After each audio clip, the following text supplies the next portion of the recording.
వార్తల్లో ప్రధానంగా కనపడుతున్నవి. సో నిన్న నేషనల్ హెరాయిల్డ్ కేసుకు సంబంధించి కాంగ్రెస్ వాళ్ళు ఒక నిరసన చేపట్టడం జరిగింది. సో అలాగే ఉపాధి హామీ పథకం పేరు మారుస్తూ ఇచ్చిన జీవోని రద్దు చేయాలంటూ కూడా పెద్ద ఎత్తున నినాదాలు చేసిన పరిస్థితి. సో ఇదో పక్క అయితే సో మొత్తం పంచాయతీ ఎన్నికల్లో గెలిచిన అభ్యర్థుల పర్సంటేజ్లో ఎక్కువ శాతం బీసీలదే ఉన్నట్టుగా తెలుస్తోంది. సో ఇదొక మంచి పరిణామం అనుకోవచ్చు. ఎందుకంటే పార్టీ పరంగా కాంగ్రెస్ పార్టీ ద్రోహం చేసింది. 42% ఇస్తానన్న పరిస్థితి కూడా లేదు. అయినప్పటికీ కూడా బీసీలు ఎక్కువ శాతం గెలవడం అనేది కొంత శుభపరిణామంగా మనం తీసుకోవచ్చు. సో ప్రస్తుతం నిన్న ముఖ్యమంత్రి ఒక విలేకరుల సమావేశం కూడా పెట్టడం జరిగింది. సో అందులో కొత్త విషయాలు ఏమన్నా మాట్లాడతారేమో, ఏదో అంటే సడన్గా అత్యవసర ప్రెస్ మీట్ లాగే దాన్ని కండక్ట్ చేయడం జరిగింది. మరి దాంట్లో ఏమన్నా కొత్త విషయాలు ఏమన్నా చెప్పబోతున్నారా, ఇంకేమన్నా మాట్లాడబోతున్నారా అని నాకు తెలిసి తెలంగాణ ప్రజలందరూ కూడా ఎదురు చూసిన పరిస్థితి. ఎందుకు ఈ ప్రెస్ మీట్ పెట్టడం అనేది ముందు డౌట్ ఉండే. ఏమైనా కొత్త విషయాలు, పథకాల గురించి లేదా అభివృద్ధి గురించి లేదా కొత్త అంశాలు ఏమైనా మాట్లాడతారేమో అని చాలామంది ఉత్కంఠగా ఎదురు చూసినప్పటికీ కూడా ఆ ప్రెస్ మీట్ దేనికి పెట్టిరు అనేది ముఖ్యమంత్రికే అర్థం కావాల్సిన పరిస్థితి. సో దేనికి సరైన సమాధానమైన క్లారిటీగా చెప్పిన పరిస్థితి కూడా లేదు. 10 మంది ఎమ్మెల్యేలు ఎందుకు జంప్ అయ్యారనే దాని మీద ఆయన మాట్లాడుతూ వాళ్ళు బీఆర్ఎస్ ఎమ్మెల్యేలే బీఆర్ఎస్లోనే ఉన్నారని ఈ ఈ రకమైన వ్యాఖ్యలు ముఖ్యమంత్రి చేయడం జరిగింది. మరి బీఆర్ఎస్లో ఉన్నప్పుడు ఒకటే విషయం, ఇంత ఇష్యూ ఎందుకు, అది తేల్చి చెప్తే అయిపోయేది కదా. ముఖ్యమంత్రి చెప్తా ఉన్నాడు వాళ్ళందరూ బీఆర్ఎస్లో ఉన్నారని. మరి ఎక్కడికక్కడ ఫ్లెక్సీల్లో, కాంగ్రెస్ ఫ్లెక్సీల్లోనే వాళ్ళ ఫొటోస్ ఉంటున్నాయి కదా. సో ఇవి నిన్న ప్రెస్ మీట్లో ముఖ్యంగా ఏమున్నాయి, ఏం మాట్లాడినా అంటే ఇవే మాట్లాడినాయి, అంతమించి ఏం లేదు. వీటికి కూడా సరైన సమాధానం చెప్పలే. దానం నాగేంద్ర విషయం గురించి మాట్లాడుతుంటే సో ఒక జర్నలిస్ట్ అడిగారు, దానం నాగేంద్ర పరిస్థితి ఏంటి సార్, మరి ఆయన కూడా జంప్ అయినట్టుగా తెలుస్తుంది, ఆయన ఎంపీగానే కంటెస్ట్ చేసింది కదా మీ పార్టీ నుంచి అంటే అది ఆయనే చెప్పాలంట, ముఖ్యమంత్రికి తెలియదంట, ఆయనే చెప్పాలంట. ఇది ఆయన ఇచ్చే సమాధానం. ఇక మిగతాది ఇక గ్లోబల్ సమిట్ గురించి మాట్లాడలేదు, ఫుట్బాల్ మ్యాచ్ల గురించి మాట్లాడాలి. ఆయన మీద చాలా అభియోగాలు వస్తూ ఉన్నాయి కదా. ఇప్పుడు ఫుట్బాల్ మ్యాచ్ సొంత వాళ్ళ కోసమే మ్యాచ్ పెట్టుకున్నాడని, లేదా గ్లోబల్ సమిట్ అంతా ఉత్తి డ్రామా అని, దాంట్లో ఏం లేదని, ఇన్ని అపోహల మధ్య ముఖ్యమంత్రి కనీసం వీటి మీద క్లారిటీ ఇస్తారేమో అని అనుకుంటారు కదా. ప్రెస్ మీట్ పెట్టినప్పుడు వీటి మీద ఏదైనా క్లారిటీ ఇస్తాడేమో ముఖ్యమంత్రి అని అనుకుంటారు. కానీ వీటి మీద క్లారిటీ ఎక్కడా కూడా ఇచ్చిన పరిస్థితి లేదు.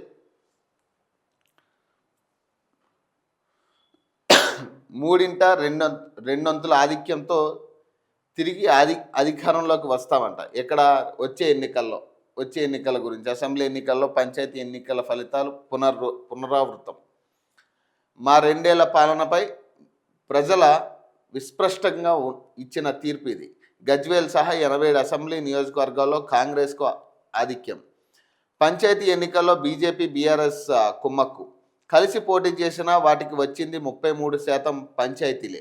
భవిష్యత్తులో ఆ 2 పార్టీలు కలిసి పోటీ చేయడానికే పునాది. కృష్ణా గోదావరి జిల్లాలపై చర్చకు కేసీఆర్ సిద్ధమా? స్థానిక ఎన్నికల్లో బీసీ రిజర్వేషన్లపై అసెంబ్లీలో చర్చిస్తాం. ఆ తర్వాతే మున్సిపల్ పరిషత్ ఎన్నికలపై నిర్ణయం. సీఎం రేవంత్ రెడ్డి. ఫ్యూచర్ సిటీలో 3000 ఎకరాల్లో జూ పార్క్. మీడియాతో రేవంత్ రెడ్డి మాట్లాడుతూ ఉన్నారు. కాంగ్రెస్ సర్పంచులతో సదస్సు. నెలాఖరులోగా నిర్వహణకు పీసీసీ కసరత్ అంట. దిశానిర్దేశం చేయనున్న సీఎం రేవంత్ రెడ్డి. నగరాల్లోనే కాదు పల్లెల్లోనూ గెలిచాం, అధికారమే లక్ష్యంగా బీజేపీ బలపడుతుంది, బీఆర్ఎస్ పడిపోతుంది. రామచంద్రరావు మాట్లాడుతున్నారు అన్నమాట. 3 ఫీట్ల రేవంత్, 30 ఫీట్ల డైలాగులు. ప్రజలు మోసపోయామని గ్రహిస్తున్నారు. పంచాయతీలో మాది తిరుగులేని విజయం. భువనగిరిలో సర్పంచుల సభలో కేటీఆర్. రాష్ట్రంలో 94 శాసనసభ నియోజకవర్గాల పరిధిలో పంచాయతీ ఎన్నికలు జరిగితే కేసీఆర్ ప్రాతినిధ్యం వహిస్తున్న గజ్వేల్ సహా 87 నియోజకవర్గాల్లో కాంగ్రెస్ పార్టీ మెజార్టీ పంచాయతీలు దక్కించుకుందని సీఎం రేవంత్ రెడ్డి సగర్వంగా తెలిపారు. ఇది ప్రజాప్రభుత్వాన్ని ఆశీర్వదిస్తూ ప్రజలు ఇచ్చిన విస్పష్టమైన తీర్పు అని ఆయన పేర్కొన్నారు. ఇవే ఫలితాలు 2029 అసెంబ్లీ ఎన్నికల్లోనూ పునరావృతం అవుతాయని, మూడింట రెండింతల సీట్లతో కాంగ్రెస్ పార్టీ తిరిగి అధికారంలోకి వస్తుందని ధీమా వ్యక్తం చేశారు. జూబ్లీహిల్స్లోని తన నివాసంలో గురువారం ఏర్పాటు చేసిన మీడియా సమావేశంలో డిప్యూటీ సీఎం బట్టి విక్రమార్క, మంత్రులు ఉత్తమ్ కుమార్ రెడ్డి, దామోదర్ నరసింహ, సీతక్కలతో కలిసి ఆయన మాట్లాడారు. పంచాయతీ ఎన్నికల్లో కాంగ్రెస్ పార్టీ అద్భుతమైన ఫలితాలను సాధించిందన్నారు. ఇక్కడ అంటే ఇప్పుడు పంచాయతీ ఎన్నికల్లో ఏం జరిగిందో ఏందనేది మనం చూసాం. కానీ ఇక్కడ విషయం ఏంటంటే గ్లోబల్ సమ్మిట్ అంశాలు చాలా ఉన్నాయి. గ్లోబల్ సమ్మిట్లో వచ్చిన పెట్టుబడులు ఎంతవరకు నిజాలు, ఏ సంస్థలు ఎందుకు పెట్టుబడి పెట్టాయి, కేవలం ఎంఓఈలనా, డిపిఆర్లు ఏమైనా జరిగినాయా, అసలు ప్రధానంగా డిపిఆర్ జరిగితే అది కన్ఫర్మేషన్. కేవలం ఎంఓఈలు అంటే ఎవరైనా చేసుకోవచ్చు. ఆ ఎంఓఈలు పెద్ద విషయం కాదు. మరి ఎంఓఏలు మాత్రమే పరిమితం అయిందా అనే దాని మీద వీటి మీద క్లారిటీ ఇవ్వాల్సింది. అలాగే ఫుట్బాల్ మ్యాచ్ మీద పెద్ద ఎత్తున విమర్శలు వస్తూ ఉన్నాయి కాంగ్రెస్ పార్టీకి, అలాగే రేవంత్ రెడ్డికి ప్రధానంగా. కేవలం వాళ్ళ సొంత ఫ్యామిలీ కోసమే ఈ మ్యాచ్ ఆడిండు అనేది చెప్తా ఉన్నారు. మరి వీటి మీద కదా మనం ఫస్ట్ క్లారిటీ ఇవ్వాల్సింది, వీటి మీద. పోనీ 10 మంది ఎమ్మెల్యేల మీద ఏమైనా కొత్తగా ఏమైనా చెప్తాడేమో అంటే అదే పాట వాళ్ళు బీఆర్ఎస్లోనే ఉన్నారంట. మరి గాంధీ భవన్లో బీఆర్ఎస్ భవన్లో కదా వాళ్ళు ఉండాలి, బీఆర్ఎస్ భవన్లో కదా వాళ్ళు ఉండాలి. ఇప్పుడు వాళ్ళ ఎమ్మెల్యేల పరిస్థితి ఏంది పాపం ఈడ ముఖ్యమంత్రి మీరు బీఆర్ఎస్లో, వాళ్ళు బీఆర్ఎస్లో ఉన్నారన్నాక మరి ఇప్పుడు జంప్ అయిన ఎమ్మెల్యేలు మరి ఎటు పోవాలి? ఇప్పుడు అంటే కాంగ్రెస్లో కూడా లేనట్టే వాళ్ళు, మరి బీఆర్ఎస్లోనూ లేరు. మరి వీళ్ళు ఎటు పోవాలి ఇప్పుడు మధ్యలో? ఇప్పుడు కాంగ్రెస్లోకి ఎంట్రీ లేనట్టే కదా వాళ్ళకి, నో ఎంట్రీ బోర్డు పెట్టినట్టే కదా, ముఖ్యమంత్రి నో ఎంట్రీ బోర్డు పెట్టినట్టు. ఇప్పుడు ముఖ్యమంత్రి స్వయంగా ఆయన నోటంటానే ఆయన చెప్పిండు కదా వాళ్ళందరూ బీఆర్ఎస్లో ఉన్నారు, మీ పిల్లలే వాళ్ళు, మేజర్లు వాళ్ళు మేజర్లే, వాళ్ళు మీ పార్టీలో ఉన్నారు, ఎందుకు ఇంత ఇన్సెక్యూరిటీ ఫీల్ అవుతున్నావు అంటూ కేటీఆర్ని మాట్లాడిండు ఆయన. మరి ఇప్పుడు ఎమ్మెల్యేల పరిస్థితి ఏంది? ఇటు బీఆర్ఎస్ భవన్కి రారు, వాళ్ళు రావట్లే. వాళ్ళు కాంగ్రెస్ కండువాలు వేసుకుని కాంగ్రెస్ ఫ్లెక్సీల మీద వాళ్ళ ఫోటోలు పెట్టుకుంటున్నారు. ఇప్పుడు కాంగ్రెస్ వాళ్ళు తన్నిరు, ఇప్పుడు తన్నినట్టే ఓపెన్గా. మరి వాళ్ళు ఎటుపోవాలి ఇప్పుడు? ఇప్పుడు వాళ్ళ పరిస్థితి క్వశ్చన్ మార్క్గా మిగిలిపోయింది వాళ్ళది. పాపం ఏం చేయాలో తెలియట్లే. ఇప్పుడు బీఆర్ఎస్లో ఉన్నామని చెప్తేనేమో ఒక తంట, కాంగ్రెస్లో ఉన్నామని చెప్తే ఇంకో తంట. ఎటు తేల్చుకునే పరిస్థితుల్లో పాపం ఎమ్మెల్యేలు ఉన్నారు. వృధా అయిపోయింది, వాళ్ళు జంప్ అయినా వృధా అయిపోయిన పరిస్థితి. ఇప్పుడు అఫీషియల్గా నేను చెప్పుకునే పరిస్థితి లేదు, నేను ఫలానా పార్టీ అని అఫీషియల్గా చెప్పుకునే పరిస్థితి లేదు. కడియం శ్రీహరి ఏమో మొన్న స్టేట్మెంట్ ఇచ్చిండు, నేను బీఆర్ఎస్లోనే ఉన్నా, నేను జంప్ అవ్వలేదని. అంతకుముందేమో ఏదేమైనా నేను ఉప ఎన్నికకైనా నేను సిద్ధమంటున్నాడు ఆయన. అంతకుముందు కాంగ్రెస్ పార్టీ నాయకుల్ని, కాంగ్రెస్ పార్టీ ఫ్లెక్సీల్లోనేమో ఆయన ఫోటోలు ఉంటున్నాయి. కడియం కావ్య ఆమె కూతురు, ఆమెకి టికెట్ తెచ్చుకుని ఆమెకే ప్రచారం చేసిండు ఆయన. మరి బీఆర్ఎస్ ఎమ్మెల్యే కాంగ్రెస్కి ప్రచారం చేయడం ఏంది? ఇప్పుడు కడియం కావ్యకి టికెట్ తెచ్చుకుని ఎంపీ టికెట్, కడియం కావ్య ఆమె కూతురికే సపోర్ట్ చేస్తూ తిరిగింది కదా ఆయన ఓటేయమని. కాంగ్రెస్ తరపున తిరిగింది మద్దతుగా. మరి దీన్ని ఏమంటారు? మరి ఇదేంటంటే జనాలను పిచ్చోళ్ళు చేసి, ఇటు ముఖ్యమంత్రి పిచ్చోళ్ళు చేస్తున్నాడు, జనాల్ని ఓట్లేసిన జనాల్ని పిచ్చోళ్ళు చేసి ముఖ్యమంత్రి చేస్తున్నాడు, ఈ ఎమ్మెల్యేలు చేస్తున్నారు, మినిస్టర్లు, ఎంపీలు అందరూ జనాల్ని పిచ్చోళ్ళు అనుకుంటున్నారు. వీళ్ళు ఇంకా సరైన జవాబు మీకు తగలే జనం నుంచి. ఆ జవాబు తగిలితే వేరేలా ఉంటుంది. కేసీఆర్ని అడిగితే తెలుసు మీకు, ప్రజల నుంచి ఒక జవాబు తగిలితే ఎంత ఘోరంగా ఉంటుందో ఆయన ఇప్పటికీ బయటికి రాకపోవడానికి రీజన్ ఎవరు? ప్రజలే. ప్రజలు ఇచ్చిన తీర్పు వల్లే పాపం ఆయన ఈ రోజుకి బయటికి రాలేని పరిస్థితి. ఇప్పుడు ప్రజల్ని మనం తక్కువ అంచనా వేయొద్దు. ఇక 2029లోనూ రిపీటే. ప్రజలు కష్టపడిన కార్యకర్తలకు కృతజ్ఞతలు తెలుపుకుంటున్నాను. రాష్ట్రంలో 12,702 గ్రామ పంచాయతీలకు ఎన్నికలు జరిగాయి. అందులో 7,527 చోట్ల కాంగ్రెస్ అభ్యర్థులు, 808 పంచాయతీల్లో కాంగ్రెస్ రెబల్ అభ్యర్థులు గెలిచారన్నారు. కాంగ్రెస్ పార్టీ అభ్యర్థులు రెబల్స్ కలుపుకొని మొత్తం 8,335 పంచాయతీల్లో నెగ్గానని, అంటే 66% పంచాయతీలను కాంగ్రెస్ పార్టీ నేతలే గెలుచుకున్నారని వివరించారు. ఈ ఎన్నికల్లో బీఆర్ఎస్, బీజేపీ కూటమిగా పోటీ చేశాయని, అయినా రెండు పార్టీలకు కలిపి వచ్చిన పంచాయతీలు 33% మాత్రమేనని సీఎం గుర్తు చేశారు. బీఆర్ఎస్ 3,511 స్థానాలు గెలుచుకోగా బీజేపీ 710 చోట్లే గెలిచిందని, రెండు పార్టీలకు కలిపి 4,221 స్థానాలు వచ్చాయని అన్నారు. భవిష్యత్తులో ఈ రెండు పార్టీలు కలిసి పోటీ చేయడానికి ఈ ఎన్నికలే పునాది అని వ్యాఖ్యానించారు. రాష్ట్రంలో బీఆర్ఎస్ ప్రభుత్వం ఉన్నప్పుడే అద్భుతాలు జరిగాయి, ఆ పార్టీ అధికారంలో ఉంటేనే బాగుండేది అన్నట్లుగా కేంద్ర మంత్రి కిషన్ రెడ్డి వ్యవహార శైలి ఉందని, అది చూశాక కూడా ఆ రెండు పార్టీలు కలిసి లేవన్న అనుమానం ఎవరికి ఉంటుందని సీఎం ప్రశ్నించారు. కాంగ్రెస్ అధికారంలోకి వచ్చిన తర్వాత పట్టణ ప్రాంతాల పరిధిలో జరిగిన కంటోన్మెంట్, జూబ్లీహిల్స్ ఉప ఎన్నికల్లో ప్రజలు తమను ఆశీర్వదించారని సీఎం గుర్తు చేశారు. 94 గ్రామీణ శాసనసభ నియోజకవర్గాల పరిధిలో గ్రామ పంచాయతీ ఎన్నికలు జరిగితే 87 నియోజకవర్గాల పరిధిలో కాంగ్రెస్ అత్యధిక పంచాయతీలు గెలిచిందన్నారు. గత అసెంబ్లీ ఎన్నికల్లో పోలిస్తే కాంగ్రెస్ పార్టీకి అదనంగా 21 నియోజకవర్గాల్లో ఆధిక్యం వచ్చిందన్నారు. ఉప ఎన్నికలు కలుపుకుని పంచాయతీ ఎన్నికల్లో పట్టణ, గ్రామీణ ప్రాంత ప్రజల తమ ప్రజా ప్రభుత్వానికి విస్పష్టంగా మద్దతు ఇచ్చారని అన్నారు.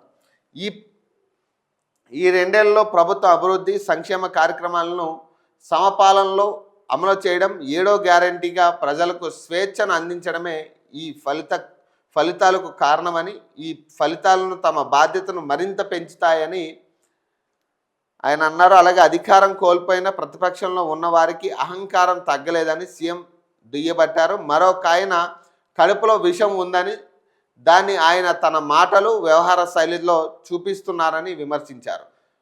పంచాయతీ ఎన్నికల తీర్పులోనైనా వారికి కనువిప్పు కలగాలని అంటున్నారు. అది స్పీకర్ నిర్ణయం నచ్చకుంటే కోర్టులున్నాయి. 5 ఎమ్మెల్యేలపై అనర్హత పిటిషన్ను తోసిపుచ్చుతూ స్పీకర్ తీసుకున్న నిర్ణయంపై రాజకీయ పార్టీగా తాము స్పందించడానికి ఏమీ లేదని సీఎం రేవంత్ రెడ్డి అన్నారు. స్పీకర్ నిర్ణయం నచ్చని వారికి న్యాయస్థానాలు ఉన్నాయని వ్యాఖ్యానించారు. అసెంబ్లీ సమావేశాలు ముగిసిన ప్రతిసారి స్పీకర్ విడుదల చేసే బులెటిన్లో బీఆర్ఎస్ సభ్యులు 37 మంది అంటూ స్పష్టంగా ప్రకటిస్తున్నారని, దానికి ఏ ఒక్కరోజు బీఆర్ఎస్ వారు ప్రశ్నించలేదని అన్నారు. అలాగే శాసనసభలో హరీష్ రావు మాట్లాడిన ప్రతిసారి శాసనసభలో తమ సభ్యులు 37 మంది అని, దానికి తగినంతగా సమయం ఇవ్వాలని అడుగుతున్నాడన్నారు. ఆ సభ్యుల నుంచి బీఆర్ఎస్ ఎల్పీ నిర్వహణ కోసం వేతనం 5,000 తీసుకుంటున్నట్లు పత్రికల్లో చూశానన్నారు. ఆ సభ్యుల పేరు మీద మైక్ కావాలి, వారి జీతాల్లో వాటాలు కావాలని, కానీ వారు తమ ఎమ్మెల్యేలు కాదంటే ఎలా అని ప్రశ్నించారు. దానం నాగేంద్రపై అనర్హత పిటిషన్ గురించి ప్రశ్నించగా అది ఆయన్నే అడగాలని సూచించారు. ఫ్యూచర్ సిటీలో 3,000 ఎకరాలలో గ్రూప్ 3 తుది జాబితా విడుదల. గత ఏడాది నవంబర్లో తెలంగాణ పబ్లిక్ సర్వీస్ కమిషన్ నిర్వహించిన గ్రూప్ 3 పరీక్ష ఫలితాలు ఇప్పటికే ప్రకటించగా అభ్యర్థుల తుది జాబితాను గురువారం వెల్లడించారు. రాష్ట్ర వ్యాప్తంగా వివిధ ప్రభుత్వ శాఖల్లో 1,370 పోస్టుల భర్తీకి 2022 డిసెంబర్లో నోటిఫికేషన్ విడుదల చేయగా గత ఏడాది నవంబర్ 17, 18 తేదీల్లో పరీక్షలు నిర్వహించారు. జనరల్ ర్యాంకింగ్ జాబితాను ఈ ఏడాది మార్చి 14న ప్రకటించారు. ధ్రువపత్రాలను పరిశీలన అనంతరం 1370 మంది అభ్యర్థులతో కూడిన తుది జాబితాను విడుదల చేశారు. వెబ్సైట్లో జాబితా అందుబాటులో ఉందని టీజీపీఎస్సీ చైర్మన్ బుర్రా వెంకటేశం తెలిపారు. రిజల్ట్లకే సంవత్సరాలు పడుతుంది. ఏమో వాళ్ళకు ఉద్యోగాలు ఎప్పుడు ఇస్తారేమో. రిజల్ట్లకే సంవత్సరాలు పడితే ఆ ఉద్యోగాలు వాళ్ళకి ఎప్పుడు కేటాయిస్తారు వాళ్ళు? ఫోన్ ట్యాపింగ్ కేసు దర్యాప్తిక సజ్జనార్ నేతృత్వంలో 9 మంది సీనియర్ పోలీసులు అధికారులతో సిట్ బలోపేతం. ఉత్తర్వులు ఇచ్చిన డీజీపీ నెలలో దర్యాప్తు పూర్తికి ఆదేశం. ఫోన్ ట్యాపింగ్ కేసులో రాష్ట్ర ప్రభుత్వం కీలక నిర్ణయం తీసుకుంది. ఈ కేసులో ఇప్పటికే సిట్ దర్యాప్తు కొనసాగిస్తుండగా తాజాగా హైదరాబాద్ పోలీస్ కమిషనర్ సజ్జనార్ నేతృత్వంలో ప్రత్యేక దర్యాప్తు బృందాన్ని ఏర్పాటు చేసింది. కేసు దర్యాప్తును వేగవంతం చేయడానికి సీనియర్ పోలీస్ అధికారులతో బృందాన్ని ఏర్పాటు చేస్తూ డీజీపీ శివధర్ రెడ్డి గురువారం ఉత్తర్వులు జారీ చేశారు. ఈ బృందంలో Ramagundam commissioner Ambar Kishore, Siddipet CP S M Vijay Kumar, Madhapur DCP Ritraj, Maheshwaram DCP K Narayana Reddy, రౌహోన్స్ group commander M Ravinder Reddy, Rajendra Nagar ADCP K S Rao, Jubilee Hills ACP Venkatagiri, దర్యాప్తు అధికారి అలాగే నాగేంద్రరావు, హెచ్ఎంఆర్ ఎల్, సిహెచ్ శ్రీధర్ను నియమించారు. ఫోన్ ట్యాపింగ్ దర్యాప్తును నెలాఖరు వ్యవధిలో పూర్తి చేయాలని నిర్దేశించారు. ఈ కేసు భిన్న కోణాలు బయటకు వస్తున్న నేపథ్యంలో ఒక్కొక్కరికి ఒక్కో కీలక అంశానికి సంబంధించిన బాధ్యతను అప్పగించారు. దీంతో ట్యాపింగ్కు సంబంధించి రాజకీయ ఆరోపణలు ఎదుర్కొంటున్న వారికి ఆదేశాలు ఇచ్చి ఆదేశాలు తీసుకున్న వారికి అమలు చేసిన వారికి మధ్య సంబంధాన్ని తేల్చాలని ప్రభుత్వం కృత నిశ్చయంతో ఉన్నట్లు స్పష్టం చేశారు. ముగిసిన కస్టడీ ప్రభాకర్ రావును 7 రోజుల పాటు విచారించిన సిట్ నేడు సుప్రీంకోర్టుకు నివేదిక. మరో వారం రోజులు కస్టడీ కోరే అవకాశం. ట్యాపింగ్ కేసులో ఎస్ఐబి మాజీ చీఫ్ ప్రభాకర్ రావు కస్టడీ ముగిసింది. 7 రోజుల పాటు ప్రభాకర్ రావును విచారించిన సిట్ అధికారులు సరైన సమాచారం రాబట్టలేకపోయినట్లు తెలిసింది. ప్రభాకర్ రావు చాలా విషయాలు దాస్తున్న విషయాన్ని శుక్రవారం సుప్రీంకోర్టు దృష్టికి తీసుకుని వెళ్ళి మరో వారం రోజులు కస్టడీ కోరాలని సిట్ అధికారులు భావిస్తున్నట్లు తెలుస్తుంది.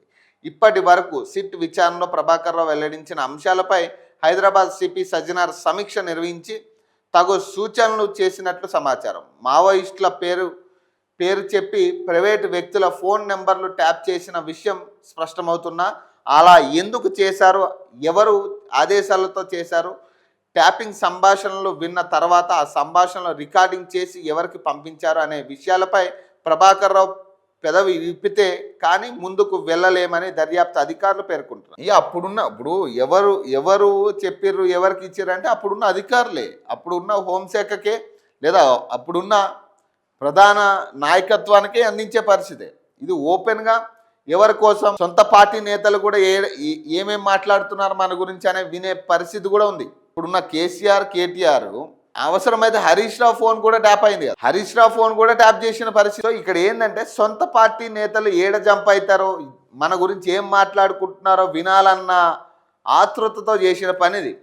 ఎవరికి ఇస్తారు దీన్ని? కేసీఆర్కి ఇస్తారు. కేసీఆర్ లేదా కేటీఆర్కి. మరి ఇంకెవరికి ఇస్తారు? కాకపోతే వాళ్ళు నోరు ఇప్పరు. ఈ కేసు కొనసాగించాలి కదా, దీన్ని కొనసాగించాలంటే నోరు ఇప్పగొద్దు. ఇంకో 7 రోజుల కస్టడీ అయినా, ఇంకొక 7 రోజుల కస్టడీ అయినా ప్రధాన నిందితులను అరెస్ట్ చేసి వాళ్ళను కూడా ఫస్ట్ కస్టడీలోకి తీసుకుంటే గానీ ఇది తేలే పరిస్థితి లేదు ఇప్పట్లో. పంచాయతీ బీసీలదే. జనరల్ స్థానాలు 52.75% వెనుకబడిన వర్గాల 5,190 జనరల్ సీట్లలో 2,738 స్థానాల్లో విజయం. రాష్ట్రంలో మొత్తంగా చూస్తే 39.5% బీసీలకే. గిరిజన జిల్లాలను మినహాయిస్తే 45.25%. పెద్దపల్లిలో 63, మరో 10 జిల్లాల్లో 50కి పైగా బీసీ సర్పంచ్లు. రాష్ట్ర వ్యాప్తంగా గ్రామ పంచాయతీ ఎన్నికల్లో బీసీలు విజయ బావుట ఎగరవేశారు. బీసీలకు రిజర్వ్ చేసిన స్థానాల కంటే కూడా ఎక్కువ సంఖ్యలో జనరల్ స్థానాలను వారే గెలుచుకున్నారు. ఏకంగా 52.75% జనరల్ స్థానాలను దక్కించుకున్నారు. రాష్ట్రంలో 12,733 గ్రామ పంచాయతీలకు ఎన్నికలు జరగగా అందులో బీసీలకు 2,275 స్థానాలు రిజర్వ్ అయ్యాయి. ఎస్సీ ఎస్టీలకు వారి జనాభా దామాషి ప్రకారం స్థానాలు కేటాయించారు అని అన్ని రిజర్వేషన్లు పోగా 5,190 స్థానాలు జనరల్ కేటగిరీలో ఉన్నాయి. వీటిలో 2,738 స్థానాలు అంటే 52.75% సర్పంచ్ పదవులను బీసీలే గెలుచుకున్నారు. అటు బీసీలకు రిజర్వ్ అయిన 2,275 స్థానాలు వారికే అందాయి. మొత్తంగా బీసీలు 5,013 స్థానాల్లో విజయం సాధించారు. మొత్తం స్థానాల్లో పోలిస్తే 39.5% అయితే ఏజెన్సీ ప్రాంతమైన భద్రాద్రి కొత్తగూడెం జిల్లాలో బీసీలకు సీట్లు రాలేని పరిస్థితి. ఇక్కడ మొత్తం 471 స్థానాలుంటే బీసీలకు ఒక్కటి కూడా రిజర్వ్ కాలేదు. 9 జనరల్ స్థానాలు ఉండగా అందులో 3 సీట్లు బీసీలు గెలుచుకున్నారు. జిల్లాలో మొత్తం పంచాయతీల్లో ఇది 0.63%. దీంతో ఈ జిల్లాను మినహాయించి చూస్తే మొత్తంగా 41.55% సర్పంచ్ స్థానాలు బీసీలే సాధించారు. ఏజెన్సీ ప్రాంతాలైన ఆసిఫాబాద్, ములుగు, మహబూబాబాద్, ఖమ్మం, కొత్తగూడెం జిల్లాలన్నీ మినహాయించి చూస్తే మిగతా జిల్లాల్లో బీసీలు గెలిచిన స్థానాలు 45.25% కావడం గమనార్హం. అత్యధికంగా పెద్దపల్లిలో మొత్తంగా చూస్తే హైదరాబాద్ పరిధి మినహా మిగతా 31 జిల్లాలకు గాను పెద్దపల్లి జిల్లాలో అత్యధికంగా 63% స్థానాలు బీసీలే గెలుచుకున్నారు. గద్వాల్ 58.43%, అలాగే జగిత్యాల 58.18%, సిద్దిపేట 56.29%, అలాగే నారాయణపేట 54.75%, కరీంనగర్ 54.74%. ఆ తర్వాతి స్థానాల్లో ఉన్నాయి. అత్యల్పంగా భద్రాద్రి కొత్తగూడెం జిల్లాలో 0.63%, మహబూబాబాద్లో 10.6% విజయం సాధించారు. ఓట్ల లెక్కింపులో నిబంధనలు అతిక్రమించి ఆర్ఓ సస్పెన్షన్. ఓట్ల లెక్కింపులో నిబంధనలు అతిక్రమించారనే ఆరోపణలపై ఖమ్మం జిల్లా కుసుమంచి మండలం చెగ్గొమ్మ రిటర్న్ అధికారి ఆర్ఓ వల్లంకొండ రవి సస్పెన్షన్కు గురయ్యారు. చెంగొమ్మలో కాంగ్రెస్ మద్దతుతో పోటీ చేసిన అభ్యర్థి ఫిర్యాదు మేరకు జిల్లా కలెక్టర్ను ఈ చర్యలు తీసుకున్నారు. ఇటీవల గ్రామంలో జరిగిన పంచాయతీ ఎన్నికల్లో కాంగ్రెస్ బీఆర్ఎస్ అభ్యర్థులు చెరో 947 ఓట్లు వచ్చాయి. దీంతో డ్రా పద్ధతిలో విజేతను ఎంపిక చేయాలని అధికారులు నిర్ణయించారు. అయితే డ్రా వద్దని రీకౌంటింగ్ చేయాలని తాను కోరిన ఏకపక్షంగా వ్యవహరించిన ఆర్ఓ తన ప్రత్యర్థిని విజేతగా ప్రకటించానని కాంగ్రెస్ అభ్యర్థి జిల్లా కలెక్టర్కు ఫిర్యాదు చేశారు. దీనిపై విచారణ చేసిన కలెక్టర్ సదరు ఆర్ఓను సస్పెండ్ చేస్తూ ఉత్తర్వులు జారీ చేశారు. నిజామాబాద్ 545 స్థానాలు ఉండగా బీసీలు రిజర్వ్ 125 ఉన్నాయి. జనరల్ స్థానాలు 242. జనరల్లో గెలుపు 116, మొత్తం గెలుపు 241, అంటే దాదాపు 44.22%. కామారెడ్డిలో సేమ్ ఇదే సిచ్యువేషన్, 532 మొత్తం స్థానాలు ఉన్నాయి. బీసీ రిజర్వ్ 123 ఉన్నాయి. జనరల్ స్థానాలు 240 ఉన్నాయి. జనరల్లో గెలుపు 162, మొత్తం గెలుపు 285, అంటే 52.3%. మ్యాక్స్ అన్ని చోట్ల అట్లనే ఉన్నాయి. అన్ని జిల్లాల్లో కూడా సేమ్. ఇప్పుడు మొత్తం 12,707 స్థానాలు ఉండగా 2,275 ఏమో బీసీలకు కేటాయించినాయి. జనరల్ స్థానాలు 5,190 ఉన్నాయి. సో జనరల్ స్థానాల్లో గెలిచింది ఎంత? బీసీలు 2,738 స్థానాల్లో బీసీలు గెలిచారు. అంటే టోటల్గా చూసుకుంటే 5,013 స్థానాల్లో బీసీలు గెలిచారు. దాదాపు 39.5% బీసీలు గెలుచుకున్నారు మొత్తం ఓవరాల్. జీరాంజీ పాస్ అంట. లోక్సభలో బిల్లుకు ఆమోదం. బిల్లు కాపీలు చింపేసి విపక్ష సభ్యులు నిరసన. పార్లమెంట్ ఆవరణలో ఎంపీల నిరసన ర్యాలీ. బిల్లుకు వ్యతిరేకంగా దేశవ్యాప్తంగా ఉద్యమం. ఖర్గే చెప్తా ఉన్నారు. 27న సిడబ్ల్యూసి భేటీ. బిల్లుపై చర్చ. విపక్షాల తీరు అవమానకరంగా ఉంది. వారు ప్రజాస్వామ్యాన్ని ముఖస్వమంగా మార్చారు. శివరాజ్ సింగ్ చౌహాన్ చెప్తా ఉన్నారు అన్నమాట. సో ఏదైతే ఈ మహాత్మా గాంధీ పేరు మీద ఉండే ఏదైతే ఉపాధి హామీ పథకం ఉందో దీన్ని మారుస్తూ జీరాంజీ పేరు మీద పెట్టదలుచుకున్నట్టుగా సో కొన్ని ఉత్తర్వులు జారీ చేసిన పరిస్థితి కేంద్ర ప్రభుత్వం. సో ఇక నుంచి ఏంటంటే ఏదైతే ఉపాధి హామీకి సంబంధించి 90% నిధులు కేంద్ర ప్రభుత్వం ఇచ్చేది. సో ఇప్పుడు ఏంటంటే 60% నిధులు కేంద్ర ప్రభుత్వం ఇస్తుంది, 40% ఇక్కడ రాష్ట్ర ప్రభుత్వాలు భరించాల్సిన పరిస్థితి. ఇది అదన బరువు కాబోతా ఉంది రాష్ట్ర ప్రభుత్వానికి. సో దీని మీద ఏంటంటే అసలు విషయం ఇది. బేసిక్గా అసలు మనం నిరసన తెలపాల్సిన విషయం ఏంటంటే అదనంగా రాష్ట్రాల మీద భారం మోపుతున్న దాని మీద నిరసన తెలపాలి. కానీ కేవలం ఈ రెండు పార్టీలు, తెలంగాణ విషయాన్ని గురించి మనం మాట్లాడుకుంటే ఈ రెండు పార్టీలు నేను నిరసన చేసినాయి. బీజేపీ వాళ్ళు కాంగ్రెస్ వాళ్ళని రారా చూసుకుందామని, కాంగ్రెస్ వాళ్ళేమో బీజేపీ వాళ్ళని రారా చూసుకుందామని, ఈ రకమైన శైలి కావాలని వీళ్ళిద్దరు చేసిన కుట్రది. ఈ ఫోన్ ట్యాపింగ్ అంశాలు, లేకపోతేనేమో నిన్న 3 ఎమ్మెల్యేలకు సంబంధించి అనర్హత పిటిషన్ని దాని మీద తీర్పు ఇవ్వాల్సి ఉండే, అది కూడా లేదు. సో వీటన్నిటిని డైవర్ట్ చేసే పరిస్థితి, ఎవరు కూడా వాటి గురించి మాట్లాడకుండా చేయడానికి ఇట్లాంటి కుట్రలన్నీ పనిరు. ఈ రెండు దొందుకు దొందే.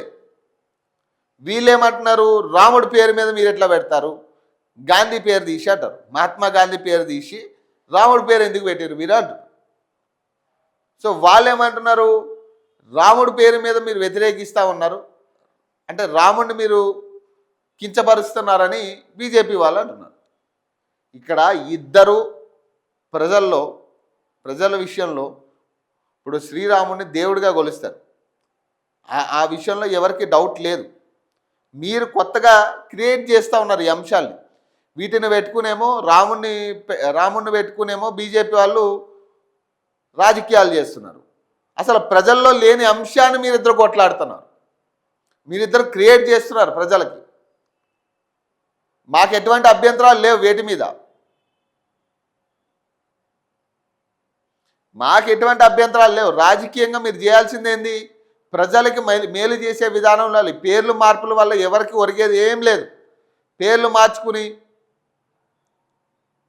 ఇప్పుడు మహాత్మా గాంధీ పేరు మీద ఉన్నదని ఎవరికీ తెలియదు ఇప్పటిదాకా. ఇప్పుడు మీరు ఏం చేస్తున్నారు, దాంతో రాజకీయం చేస్తున్నారు. ఇటు గాంధీజీని అటు రాముడిని పెట్టి రాజకీయం చేస్తూ ఉన్నారు. వీళ్ళు ఏమంటున్నారు, గాంధీ పేరుతోనే వాళ్ళకి బాధ, మహాత్మా గాంధీ పేరుతో వాళ్ళకి ఏమి ఇబ్బంది లేదు, గాంధీ పేరు ఉంది కదా, సో దాంతోనే వాళ్ళకి ఇబ్బంది కాబట్టి వాళ్ళు మారుస్తున్నారు అంటాడు. అసలు సబ్జెక్ట్ అసలు నిన్న అవసరమే లేదు తెలంగాణలో ఈ ధర్నాలు, అసలు ఈ నిరసన అవసరమే లేదు తెలంగాణలో. ఈడీ కేసుల గురించి అంటే మన నేషనల్ హెరాల్డ్ కేసుకి సంబంధించి ఆల్రెడీ ఢిల్లీ హైకోర్టు ఒక తీర్పు ఇచ్చింది. ఆ కేసు కొట్టేస్తూ నిన్న సోనియా గాంధీకి అలాగే రాహుల్ గాంధీకి ఊరట వచ్చింది. ఇక దాంతో కథం అయిపోయింది కదా. ఇప్పుడు కోర్టే తీర్పు ఇచ్చినాక మళ్ళీ దాన్ని మనం ఏం చేయాలో. ఇప్పుడు నిన్న ఎందుకు ధర్నాలు చేసిరంటే నేషనల్ హెరాల్డ్ కేసు, అసలు దానికి క్లారిటీ లేదు, ఒక ఎజెండా లేదు. అసలు ఎందుకు బీజేపీ ముట్టడికి మీరు ప్రయత్నం చేసిరంటే నో ఆన్సర్స్ అక్కడ. ఇక అసలు ఎవరి దగ్గర కూడా సరైన ఆన్సర్ లేదు. నేషనల్ హెరాల్డ్ కేసులో వాళ్ళకు ఊరట వచ్చింది, ఇంకేంది. ఇప్పుడు దాన్ని మనం నిరసించి ఇప్పుడు బీజేపీ ఆఫీస్ ముట్టడి చేయడం ఇదొక డ్రామా చేసి, నిన్న హై డ్రామా చేసి, అంటే బీజేపీ వాళ్ళేమో మేము కొట్టినట్టు చేస్తాం మీరు తిట్టినట్టు చేయండి, లేదా మీరు కొట్టినట్టు చేయండి మేము తిట్టినట్టు చేస్తామని రెండు పార్టీలు కూడా కావాలని ఆడుకున్న డ్రామా నిన్న. అసలు ఆ సబ్జెక్టు లేదు ఆబ్జెక్టు లేదు అందులో. ఇక ఏదో కూర్చున్నారు, హడావిడి చేసారు అంతే. గేట్లు దూకడానికి ఒకటి ప్రయత్నం, బీజేపీ ఆఫీస్కి వెళ్ళడానికి ఒకటి ప్రయత్నం, ఆ వీడియోలు పెట్టాలా, వైరల్ అవ్వాలి. సో ఇక 5 ఎమ్మెల్యేల అనర్హత వేటు మీద ఎవడో మాట్లాడు, 3 ఎమ్మెల్యేలకి సంబంధించి నిన్న తీర్పు ఇవ్వాలి, దాని గురించి ఎవరు మాట్లాడరు. ఇది కొన్నాళ్ళు మళ్ళీ సాగనంపొచ్చు మళ్ళీ ముందుకి. మొన్న 5 ఇచ్చినప్పుడు నిన్న 3 ఇవ్వాలి తీర్పు. మరి నిన్న పెండింగ్లో ఉంది కదా, ఇవ్వలేదు. మరి ఇట్లయితే ఎప్పటికైతుంది ఇది?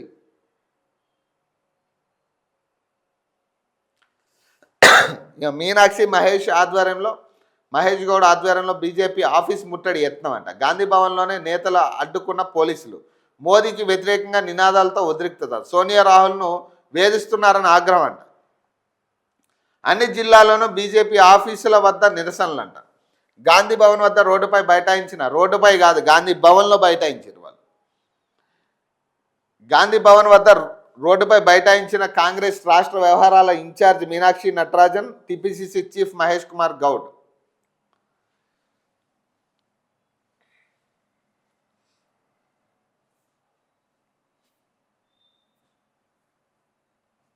ఇక మొత్తం నిన్న ప్రెస్ మీట్, అందులో ప్రెస్ మీట్లో ఏం లేదు ఆయన చెప్పింది. ఇక మంత్రుల శాఖలు మార్చండి అంట, కలిసేందుకు వెళితే అవహేళనగా మాట్లాడుతున్నారని ఆవేదన, రిసీవ్ చేసుకునే విధానము సరిగ్గా లేదని ఆందోళన, తమకు ఇదే అనుభవం ఎదురైందంటున్నారు సీనియర్లు. మంత్రులపై విపక్ష పార్టీలకు చెందిన ఎమ్మెల్యేలు కోపంగా ఉండటం ఎక్కడైనా సహజం, కానీ సొంత పార్టీ ఎమ్మెల్యేలు లీడర్లే కొందరు మంత్రులపై గుర్రగా ఉండడం ఇప్పుడు హాట్ టాపిక్గా మారింది. సదరు మంత్రుల దగ్గర నుంచి ఆ శాఖలను తప్పించాలంటూ కొందరు ఎమ్మెల్యేలు సీఎం రేవంత్ రెడ్డికి అలాగే కాంగ్రెస్ పార్టీ అధిష్టానానికి ఫిర్యాదు చేసినట్లు తెలుస్తున్నది. త్వరలో మంత్రివర్గ విస్తరణ లేదా ప్రక్షాళన జరిగే అవకాశం ఉందన్న ప్రచారం నేపథ్యంలో సంబంధిత మంత్రులపై వారు కంప్లైంట్ చేసినట్లు తెలిసింది. ఇంటికి వెళితే గంటల కొద్దీ కూర్చోబెడుతున్నారు. తమ నియోజకవర్గంలోని సమస్యల పరిష్కారానికి సదరు ముగ్గురు మంత్రుల వద్దకు వెళితే రిసీవ్ చేసుకునే విధానం సరిగ్గా ఉండటం లేదని పలువురు ఎమ్మెల్యేలు ఆవేదన వ్యక్తం చేస్తున్నారు.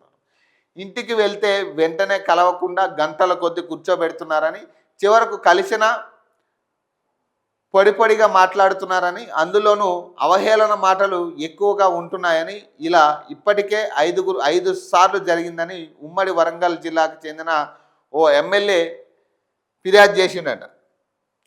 మంత్రివర్గ ఐఏఎస్ల పనితీరుపై పిసిసి చీఫ్ కామెంట్స్, ఆయన వ్యాఖ్యలపై ప్రభుత్వ వర్గాల్లో గందరగోళం, తన అభిప్రాయం బయటకు చెప్పడం సరికాదని సీనియర్లు చెప్పారు. మంత్రివర్గం ఐఏఎస్ పనితీరుపై పిసిసి చీఫ్ కామెంట్స్ అంట, తన అభిప్రాయం బయటకు చెప్పడం సరికాదని సీనియర్లు. పిసిసి అధ్యక్షుడు మహేష్ కుమార్ గౌడ్ వ్యవహార శైలిపై విమర్శలు వ్యక్తమవుతున్నాయి.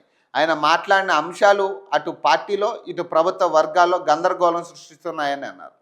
భవిష్యత్తులో సైతం ఆయన ఇదే విధంగా వ్యవహరిస్తే వివాదాలు తలెత్తుతాయని ప్రమాదం ఉందని లీడర్లు ఆందోళన వ్యక్తం చేస్తూ ఉన్నారు. రీసెంట్గా ఢిల్లీ పర్యటనలో మహేష్ మీడియాతో పిచ్చాపార్టీగా పార్టీ ప్రభుత్వంలోని అంతర్గత అంశాలపై తన అభిప్రాయాలను పంచుకున్నారు. పార్టీలోని అంశాలపై అధ్యక్షుడు హోదాలో ఏమైనా మాట్లాడవచ్చు, కానీ ప్రభుత్వ అంశాలపై ఆయన తన అభిప్రాయాలను బయటకు చెప్పడం సరికాదని సీనియర్ లీడర్లు సూచిస్తున్నారు. క్యాబినెట్ ప్రక్షాళన సీఎం పరిధిలోనిది. మంత్రివర్గ ప్రక్షాళన చేయడమా? ఒకవేళ చేస్తే ఎవరిని తీసుకోవాలి, ఎవరిని తప్పించాలి, ఏ మంత్రుల శాఖలు మార్చాలి అనే అంశాలు పూర్తిగా సీఎం రేవంత్ రెడ్డి పరిధిలోని ఈ విషయాలపై ఆయన అధిష్టానాన్ని సంప్రదించి తుది నిర్ణయం తీసుకుంటారని, అయితే పార్టీ అధ్యక్షుడి హోదాలో ఆయనకు ప్రభుత్వంలో జరిగే పరిణామాలు తెలుస్తుంటాయని, ప్రక్షాళన చేసే ముందు అధిష్టానం కూడా ఆయన అభిప్రాయాలను పరిగణలోకి తీసుకునే ఛాన్స్ ఉంటుందని, అయితే ఈ విషయాలు ఆయనకు తెలిసినా బయటకు చెప్పకుండా మహేష్ కుమార్ జాగ్రత్త పడాల్సి ఉంటే బాగుండునని సీనియర్ నేతలు అభిప్రాయపడుతున్నారు. అలా కాకుండా క్యాబినెట్ ప్రక్షాళన ఉంటుందని చెప్పడం వల్ల ప్రభుత్వ వ్యవహారాల్లో ఆయన జోక్యం చేసుకుంటున్నారనే సంకేతాలు వెళ్ళాయని అంటున్నారు. అలాగే ఏఐసిసి అధికారుల పనితీరుపై కూడా ఆయన అసంతృప్తి వ్యక్తం చేశారు. నిజానికి అధికారుల పనితీరును అంచనా వేయాల్సింది సీఎం, మంత్రులు, కానీ మహేష్ కుమార్ గౌడ్ బహిరంగంగా అధికారుల పనితీరుపై కామెంట్ చేయడం వల్ల అపోజిషన్కు అస్త్రాలు అందించినట్లే అని కామెంట్ చేస్తూ ఉన్నారు. ఇక మంత్రుల శాఖల గురించి మాట్లాడారు. తనకు ఎదురైన అనుభవాన్ని వివరించారు. తాము పైరవీలు కోసమే, సొంత పనుల కోసమే మంత్రుల వద్దకు వెళ్ళడం లేదని, నియోజకవర్గంలోని సమస్యల పరిష్కారం కోసం వెళ్తున్నామని పేర్కొన్నారు. అలాంటి అనుభవం తన ఒక్కరికే కాదని, కొత్తగా ఎన్నికైన మెజార్టీ ఎమ్మెల్యేలో ఉందని ఆయన వివరించారు. అధిష్టానానికి ఫిర్యాదు చేసిడంట. సదరు మంత్రుల పనితీరుపై విసిగిపోయిన కొందరు యువ ఎమ్మెల్యేలు సీఎం రేవంత్ రెడ్డికి ఫిర్యాదు చేయడంతో పాటు కాంగ్రెస్ అధిష్టానానికి సైతం లిఖితపూర్వకంగా ఫిర్యాదు ఇచ్చినట్లు తెలుస్తున్నది. ఈ విషయాన్ని దక్షిణ తెలంగాణకు చెందిన ఒక యువ ఎమ్మెల్యే వివరించారు. మేము కూడా వాళ్ళలో సమానంగా ఎమ్మెల్యేలమే, ప్రజలు ఓట్లు వేస్తేనే గెలిచాం, మాకేం టైం ఇవ్వకపోతే సాధారణ ప్రజలను ఎలా కలుస్తారు అన్న ప్రశ్న లేవనెత్తుతున్నారు. అలాగే సీనియర్ లీడర్లకు సైతం అదే అనుభవం. పార్టీకి చెందిన సీనియర్ లీడర్లకు సైతం సదరు మంత్రులు టైం ఇవ్వడం లేదని ఫిర్యాదులున్నాయి. ఆ మంత్రులకు చాలా గర్వం, ఫోన్ లిఫ్ట్ చేయరు, వెళ్తే కలవరు. ఇట్లా ఉంటే పార్టీకి ప్రభుత్వానికి చెడ్డ పేరు వస్తుంది. వాళ్ళను ఆయా శాఖల నుంచి తప్పించాలని, కొత్త వాళ్లకు కేటాయించాలని దక్షిణ తెలంగాణకు చెందిన ఓ సీనియర్ లీడర్ తనకు ఎదురైన అనుభవాన్ని వివరించారని, ఈ విషయాలపై పార్టీ పెద్దలకు లేఖ రాసినట్టు ఆయన వెల్లడించారు. ఇక్కడ విషయం ఏంటంటే, ఈ మంత్రులకి చాలా ఎక్కడెక్కడ ల్యాండ్లు ఉన్నాయి, ఏడ పర్సంటేజ్లు వస్తాయి, పర్సంటేజ్లు వచ్చిన చోట వేలు పెడుతున్నారు. మంత్రులు సొంత పార్టీ ఎమ్మెల్యేలని పట్టించుకోరు, సీనియర్ లీడర్లని పట్టించుకోరు. అసలు పార్టీ అవసరం లేదు వాళ్ళకి. ఇప్పుడున్న పరిస్థితుల్లో పార్టీ అవసరం లేదు, వాళ్ళకి మంత్రి పదవులు ఉన్నాయి, వాళ్ళు దోచుకోవాలంతే. ఇక్కడ పార్టీ అవసరం లేదు, సీనియర్ లీడర్లు అవసరం లేదు, ఎమ్మెల్యే అవసరం లేదు, ముఖ్యమంత్రి కూడా అవసరం లేదు. వాళ్ళకి అవసరమైతే ముఖ్యమంత్రిని కూడా మారుస్తామన్న చర్చలు చేస్తారు వాళ్ళు మంత్రులందరూ. ఇది చాలా పెద్ద పాయింట్. ఇది చాలామంది మంత్రులు అవసరమైతే ముఖ్యమంత్రిని మార్చిపడేద్దాం అనే కాడికి ఉన్నారు ఈరోజు. పాపం ముఖ్యమంత్రికి ఇదే భయం. ఇప్పుడు ఈ మంత్రుల్ని గెలిగితే వీళ్ళు ఏం చేస్తారో, ఏం పుల్లలు పెడతారో తెలియదు అన్న దాని మీద ఉన్నది ఇప్పుడు.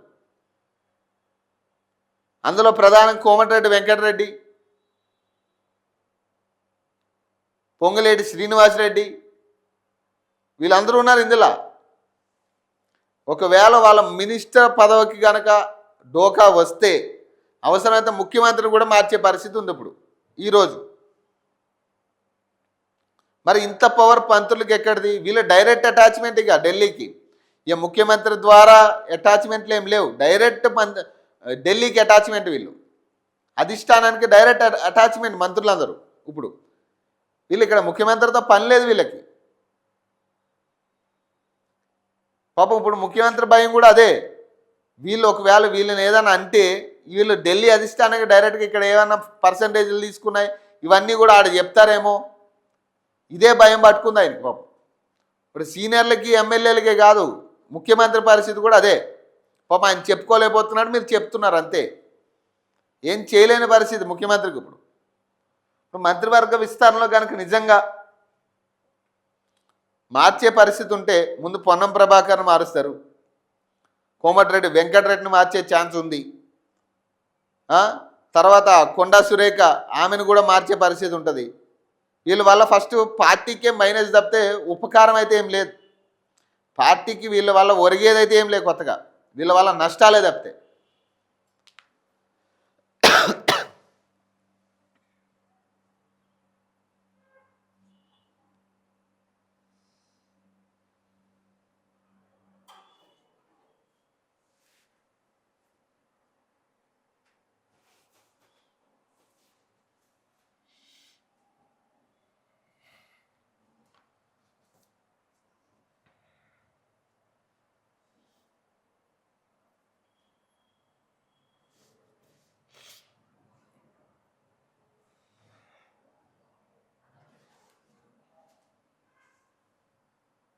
గ్రూప్ 3 ఫలితాలు విడుదల.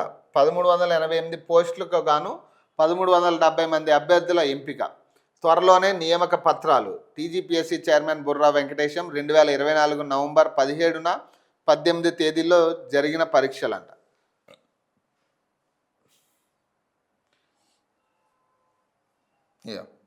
గాంధీ భవన్ వద్ద హైటెన్షన్. ఇందా మనం మాట్లాడుకున్నది. నేషనల్ హెరాల్డ్ కేసును వ్యతిరేకిస్తూ బీజేపీ ఆఫీస్ ముట్టడికి కాంగ్రెస్ యత్నం అంట. అసలు తెలంగాణలో రాహుల్ గాంధీ అవసరం లేదు, మాకు సోనియా గాంధీతో పనిలే. మేము ఇక్కడ ఒక ముఖ్యమంత్రిని పెట్టుకున్నాం, ఎమ్మెల్యేలను పెట్టుకున్నాం, మినిస్టర్లను పెట్టుకున్నాం, ఎంపీలను పెట్టుకున్నాం, మాకు వీళ్ళతో పని. సోనియా గాంధీ నేషనల్ హెరాల్డ్ కేసుకి సంబంధించి ఆమెను ఇబ్బంది పెడుతున్నారని మీరు ఇక్కడ నిరసన చేసేయండి. మాకేం ఉపయోగం, తెలంగాణకి ఏం ఉపయోగం చెప్పాలి ఈ నిరసన వల్ల.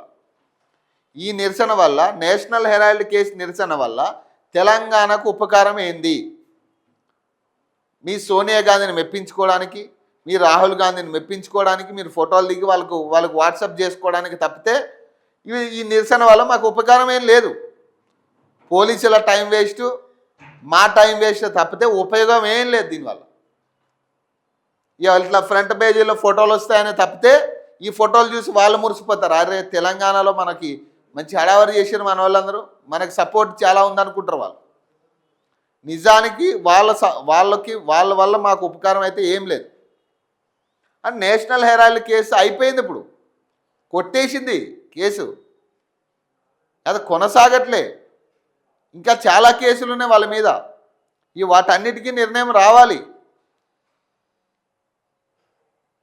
ఇదొక్క కేసే కాదు కదా. హస్తం పార్టీ ప్రాంగణం వద్ద అడ్డగించి గేటుకు తాళం వేసిన పోలీసులంట. అక్కడే బైఠాయించి మీనాక్షి, పిసిసి చీఫ్ హస్తం నేతల నిరసన. సోనియా రాహుల్పై బీజేపీ కక్ష సాధింపు చర్యలంట. పార్టీ రాష్ట్ర ఇన్ఛార్జ్ మీనాక్షి నటరాజన్ మాట్లాడుతున్నారు. ఒక్క రూపాయి ఉపయోగం ఉండదా? తెలంగాణకి రావాల్సిన నిధుల మీద కొట్లాడరు మీరు. తెలంగాణకి రావాల్సిన నిధుల మీద ఒక్కరోజు కొట్లాడలే. బీసీ బిల్లు మీద ఇంతగానో వీడ మాట్లాడి పార్లమెంట్లోకి వెళ్ళి తుస్సు అనిపించారు. ఒక్క ఎంపీ మాట్లాడలేడా బీసీ బిల్లు మీద? ఇంతగానో వీడ రచ్చ చేసిరు మీరు. తెలంగాణ రావాల్సిన బడ్జెట్ గురించి మాట్లాడలే మీరు. మరి ఇవన్నీ చేయాలి కదా, ఫస్ట్ మీరు చేయాల్సింది ఇవి కదా. ఈ నేషనల్ హెరాల్డ్ కేసులో సోనియా గాంధీకి ఊరట వస్తే ఏంది, రాకపోతే మాకేంది? ఇప్పుడు అది తేలితే ఏంది, తేలకపోతే ఏంది? మాకేమైనా ఒరిగిందా? అప్పుడు ప్రజలకు ఏమైనా ఒరిగిందా? పోనీ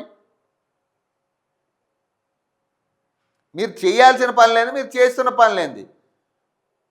మొత్తం మళ్ళీ ఎమ్మెల్యేలు వీళ్ళే. ఇక్కడ మళ్ళీ ఎమ్మెల్యేలు ముఖ్య నేతలు అందరూ ఉన్నారండి ఇందులో. మీనాక్షి నటరాజన్, టీపీసీసీ ప్రెసిడెంట్, ఎమ్మెల్యేలు, ఎమ్మెల్సీలు, చైర్మన్లు. వాళ్ళ నియోజకవర్గానికి వెళ్ళి వాళ్ళ నియోజకవర్గ సమస్యల మీద కొట్లాడమని, ఇట్లా నిరసన చేయమనండి. వాటికి మాత్రం టైం ఉండదు వీళ్ళకి. ఆరాంశ వచ్చి ఆడ కూర్చున్నారు, ఇంక అంతేగా.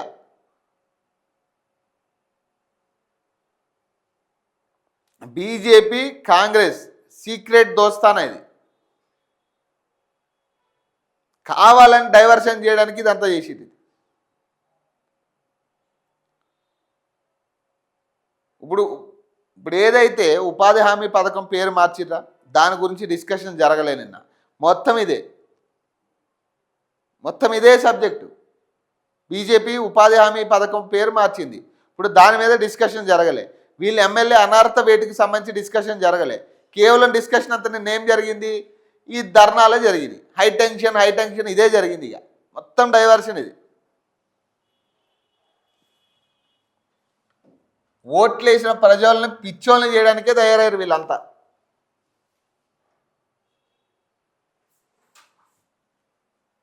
మొత్తం అదే. ఇక సర్పంచ్లో సగం మంది బీసీలే. మేము కార్యకర్తలను పట్టించుకోలేదంట. ఇది హైలైట్ పాయింట్. ఇది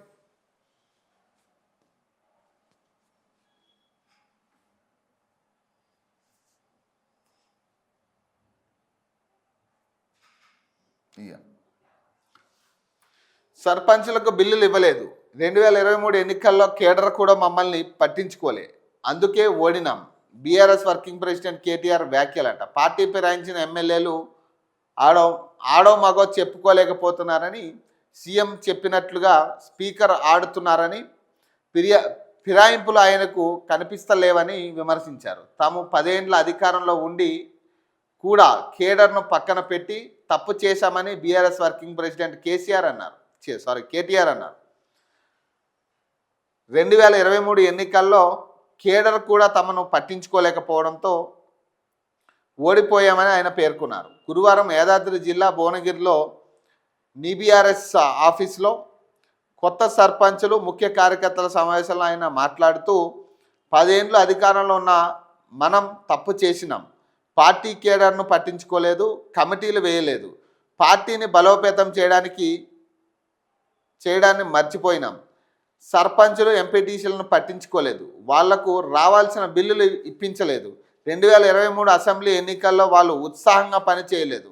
ఆ ఎన్నికల్లో మనల్ని ఓడించింది కాంగ్రెస్ బీజేపీ కాదు, మనల్ని మనమే ఓడించుకున్నామని తెలిపారు. సో ఇప్పటికైనా కనీసం మీకు ఈ సోయానే వచ్చింది, మరి ఇప్పుడు ఏం చేయలేం మనం. మనం ఇప్పుడేం చేయలేం. ఇది ఇది వాస్తవంగా ఏంటంటే బీఆర్ఎస్ ఓడిపోవడానికి కారణం బీఆర్ఎస్ఏ. ఇక్కడ ఏ పార్టీ కాదు. ఇక్కడ ఇప్పుడు స్థానిక సంస్థ ఎన్నికల్లో బీఆర్ఎస్ ఓడిపోవడానికి ప్రధాన కారణం బీఆర్ఎస్ఏ. ఇది ఎందుకంటే గత సర్పంచులు ఎంత ఇబ్బందులు పడ్డారు. కనీసం ఇప్పటికీ వాళ్ళకి బిల్లులు రాని పరిస్థితి, అడుక్కునే పరిస్థితి అయిపోయింది. వాళ్ళు అడుక్కునే బతుకులు అయిపోయినాయి. వాళ్ళు ఇళ్ళకి వెళ్ళే పరిస్థితి కూడా లేదు. చాలా ఘోరమైన పరిస్థితిలో ఉన్నారు వాళ్ళు ఇప్పటికీ కూడా.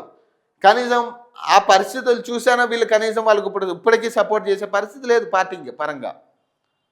మరి ఎట్లా వాళ్ళు పార్టీని ముందు పెడతారు? సో మొత్తం గంపగుత్తుగా ఓట్లన్నీ కూడా డైవర్ట్ చేశారు. ఇప్పుడు తెలుసుకుని ఏం లాభం? కనీసం ఎన్నికల ముందైనా తెలుసుకుంటే కనీసం ఎంతో కొంత మీకు న్యాయంగా కనీసం కొన్ని సీట్లైనా పెరిగే పరిస్థితి ఉండే. ఇప్పట్లో పరిషత్ ఎన్నికలు రాకుంటే పార్టీని బలోపేతం చేయడంపై దృష్టి పెడతామని, వచ్చే ఎన్నికల్లో కొట్లాడతామని చెప్పారు. ఆ ఎమ్మెల్యేలు ఆడో మగో చెప్పుకోలేకపోతున్నారు అన్నారు. పార్టీ ఫిరాయించిన ఎమ్మెల్యేలు ఆడో మగో చెప్పుకోలేకపోతున్న స్థితిలో ఉన్నారని కడియం శ్రీహరి కమిట్మెంట్ కాకరకాయ అంటూ మాట్లాడుతూ, ఇప్పుడేమైంది? పోచారం శ్రీనివాసరెడ్డి సంపాదించుకున్న గౌరవాన్ని 70 ఏండ్ల వయసులో రేవంత్ రెడ్డి సంఖలో చేరి నాశనం చేశాడన్నాడు. గబ్బిలాలు సూరు పట్టుకుని వేలాడినట్లు వీరు పరిస్థితి తయారైంది అని కేటీఆర్ విమర్శించారు. ముఖ్యమంత్రి చెప్పినట్లు స్పీకర్ ఆడుతున్నారని, ఫిరాయింపులు ఆయనకు కనిపించడం లేదని దుయ్యబట్టారు. అధికారం పోగొట్టుకున్న చోటే సర్పంచ్ ఎన్నికల్లో బీఆర్ఎస్ పూర్వ వైభవాన్ని సాధించిందని కేటీఆర్ అన్నారు. అసెంబ్లీ ఎన్నికల్లో కొద్దిపాటి ఓట్ల తేడాతో ఓడిపోయినాం. యాదాద్రి జిల్లాలో 161 మంది సర్పంచులు గెలుచుకున్నాం. ఈ గెలుపు రాష్ట్ర వ్యాప్తంగా పార్టీ శ్రేణులకు 1000 ఏనుగుల బలం ఇచ్చిందని, వచ్చే జిల్లా మండల పరిషత్ ఎన్నికల్లో బీఆర్ఎస్ సత్తా చాటాలని, భువనగిరి కోటపై గులాబీ జెండా ఎగరాలని పేర్కొన్నారు. ఇందిరమ్మ ఇండ్లు, పింఛన్లు ఎవరి అత్త సమ్ము కాదని, అవి రాజ్యాంగబద్ధంగా ప్రజలకు అందాల్సిన హక్కులని, ఏ ఎమ్మెల్యే కూడా వాటిని ఆపలేరని వ్యాఖ్యానించారు. పింక్ బుక్లో రాసుకుంటున్నామంట మాజీ ఎమ్మెల్యేలు.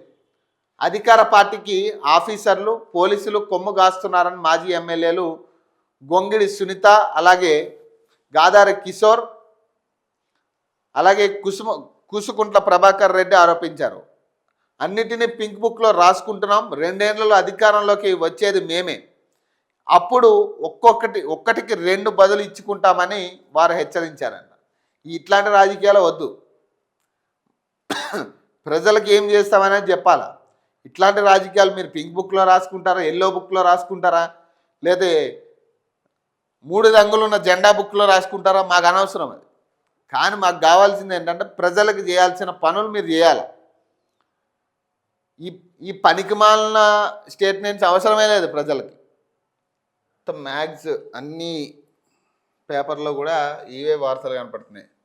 తెల్ల ముఖం అంట, ఇప్పటికే గ్యారంటీల ఎగవేత, ఇక ఉన్న వాటికి కోత, పెన్షన్లు స్కీములకు ఫేషియల్ రికగ్నైజేషన్ అంట సర్కారు యోచన, ఇక అన్ని స్థాయిల ఉద్యోగులకు ఎఫ్ఆర్ఎస్ అమలు, విలేకరులతో చిట్చాట్లో ముఖ్యమంత్రి రేవంత్ రెడ్డి. రాష్ట్రంలోని 42.55 లక్షల మంది పింఛన్దారులపై ఎఫెక్ట్, లబ్ధిదారుల సంఖ్య తగ్గించేందుకు ఎఫ్ఐఆర్ఎస్ ముసుగు, 2.5 lakhs మంది మెడపై కత్తి, కాంట్రాక్టులు అవుట్సోర్సింగ్ సిబ్బందిపై ఫారెన్సిక్ ఆడిట్ అంట సీఎం చెప్తా ఉన్నారు. ఆధార్తో వేతనాలు క్రాస్ చెక్, తప్పు తేలితే అరెస్ట్, అలాగే రికవరీ కూడా.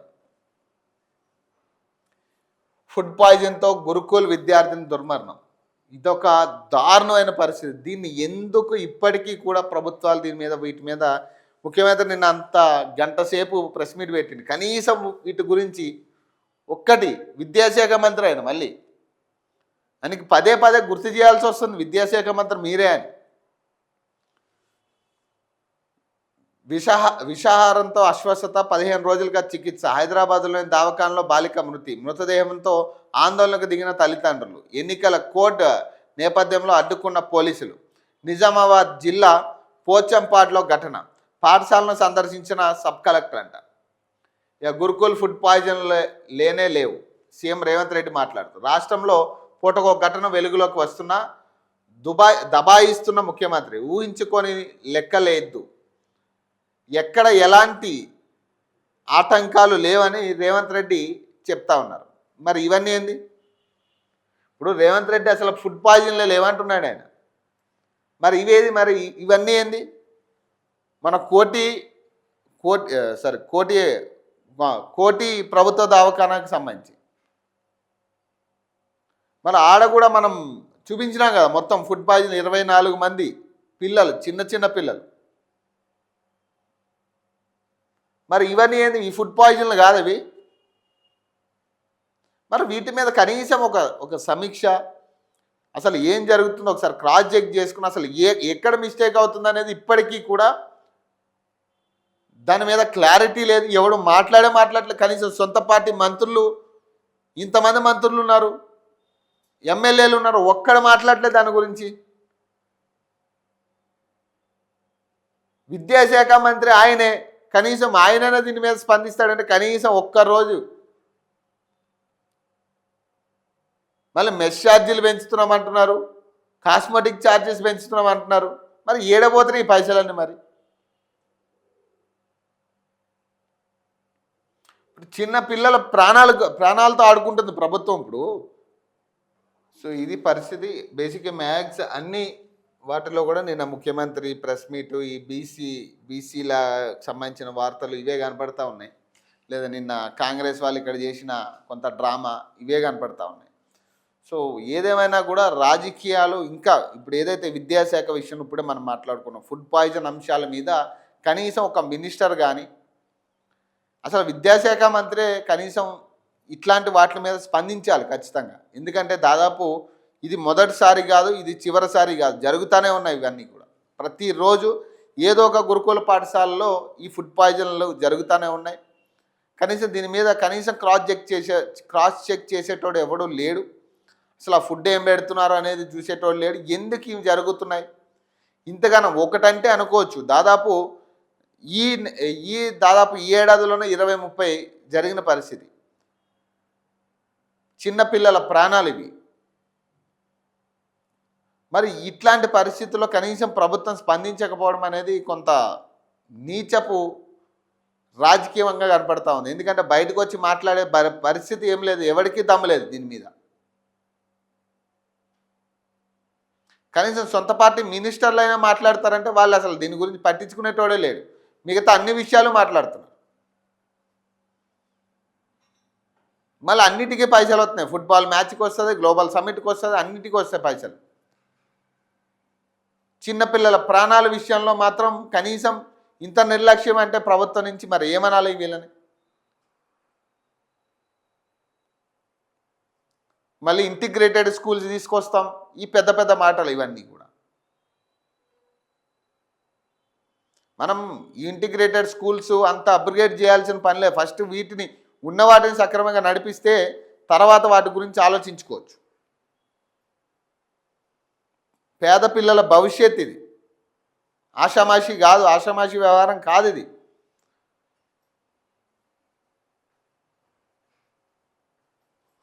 ఏదేమైనా కానీ ఖచ్చితంగా ప్రభుత్వం అయితే వీటి మీద మాట్లాడాలి, వీటి మీద సరైన సర్వే జరగాలి వీటికి సంబంధించి. లేదా అక్కడ ఏమన్నా అక్రమంగా ఏమైనా జరుగుతున్నాయా, మన ఫుడ్ పాయిజన్ అవ్వడానికి కారణం ఏంటి, నిల్వలు ఉంటున్నాయా, ఇవన్నీ కూడా ఖచ్చితంగా వాళ్ళు టాలీ చేసుకోవాలి, వాటి మీద చర్యలు తీసుకోవాలి.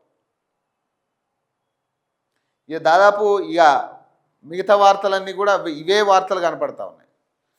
సో మరిన్ని అప్డేట్స్ కోసం చూస్తున్నామనండి ఓకే టీవీ.